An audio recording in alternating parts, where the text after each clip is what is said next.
And Michelle. Michelle, yes. Okay. How long have you been running this business? Well, it's approximately 5 years for the car rental, and for the bus tours, it's approximately 8 years now. 8 years? 8 years, So yes. before COVID time? Before COVID times, yes. Okay. He was the one, he's the main guy of all of this. Okay. He's the main guy. You said there were 4 people in total working Yes, for we have- MC Rent-A-Car. Correct. Okay. What is the meaning of MC? MC, it's Michelle Shetty. Ah. How it all started. Okay. Okay, okay.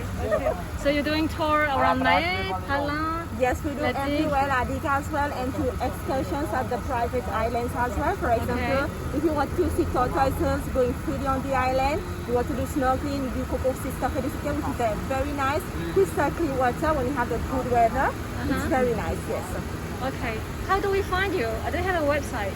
Yes. Yeah, we have our website, yeah, and then we offer with excursions. Okay, but we can find you on internet easily? Yeah, of course. Yes, you Okay. can go on www.mcseychelles.com. Okay. Okay, you will find us there. Okay. Yeah. And mcseychellesTravelAndTours.com. Okay. I hope you catch this. Thank Okay, you. thank you, You're Bernadette. welcome. Thank you, Bernadette. And Michelle. Michelle, yes. Thank you very much. Okay, thank you.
Trop beau d'elle là. Regardez. Il y a une chaîne YouTube, vous allez sur YouTube.